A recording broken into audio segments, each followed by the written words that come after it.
siapkan hatiku, Tuhan, untuk dengar firman-Mu.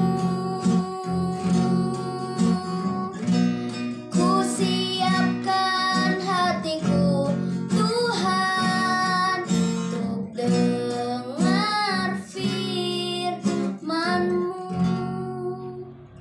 Shalom, salam dalam kasih Tuhan kita Yesus Kristus.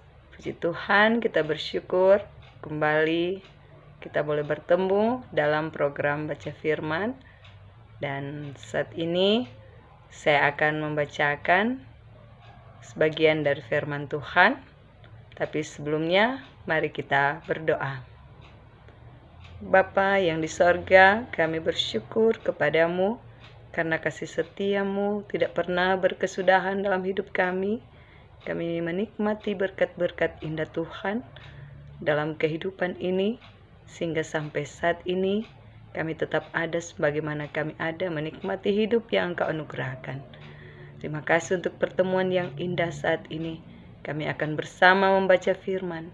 Berkatilah firman-Mu, biarlah firman-Mu jadi berkat dalam hidup kami. Hamba-Mu yang akan menyampaikan firman Engkau berkati. Layakkan hamba untuk jadi saluran berkat firman-Mu bagi banyak orang. Terpuji Engkau Bapa di dalam Yesus Kristus, firman kehidupan. Kami berdoa dan menyambut firman-Mu. Amin.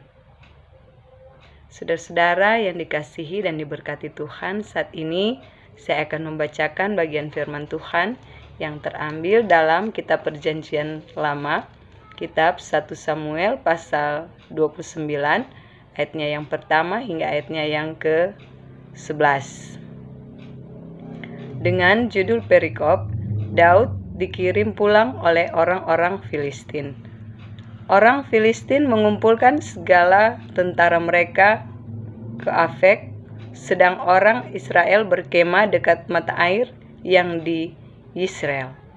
Maka ketika raja-raja kota orang Filistin berjalan lewat dalam pasukan-pasukan 100 dan 1000, dan ketika juga Daud beserta orang-orangnya berjalan lewat di belakangnya bersama-sama dengan Akis, berkatalah para panglima orang Filistin itu, "Apa gunanya orang-orang Ibrani ini?"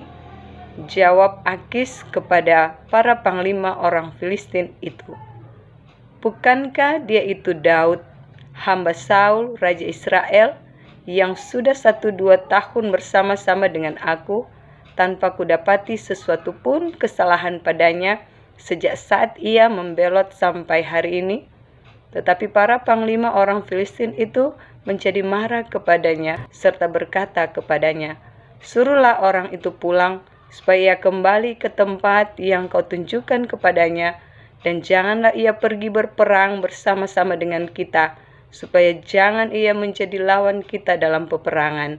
Sebab dengan apakah orang ini dapat menyukakan hati tuannya, kecuali dengan memberi kepala-kepala orang-orang ini? Bukankah dia ini Daud, yang dinyanyikan orang secara berbalas-balasan sambil menari-nari demikian?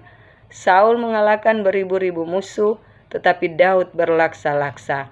Lalu Akis memanggil Daud dan berkata kepadanya, "Demi Tuhan yang hidup, engkau ini orang jujur, dan aku memandang baik jika engkau keluar masuk bersama-sama dengan aku dalam tentara, sebab aku tidak mendapati sesuatu kejahatan padamu sejak saat engkau datang kepadaku sampai hari ini. Tetapi engkau ini tidak disukai oleh raja-raja kota. Sebab itu pulanglah, pergilah dengan selamat, dan jangan lakukan apa yang jahat di mata raja-raja kota orang Filistin itu." Tetapi Daud berkata kepada Akis, "Apa yang telah kuperbuat, dan kesalahan apa yang kau dapati pada hambamu ini? Sejak saat aku menjadi hamba kepadamu sampai hari ini, sehingga aku tidak boleh ikut pergi berperang melawan musuh tuanku raja?" Lalu Akis menjawab Daud, "Aku tahu engkau ini memang kusukai seperti utusan Allah. Hanya para panglima orang Filistin telah berkata, ia tidak boleh pergi berperang bersama-sama dengan kita. Jadi, bangunlah pagi-pagi beserta orang-orang tuanmu ini yang datang bersama-sama dengan engkau. Bangunlah kamu pagi-pagi, segera sesudah hari cukup terang bagimu, dan pergilah. Lalu bangunlah Daud dan orang-orangnya pagi-pagi untuk berjalan pulang ke negeri orang Filistin, sedang orang Filistin itu bergerak maju ke Yisrael. Demikianlah firman Tuhan. Firman-Mu pelita bagi kakiku, terang bagi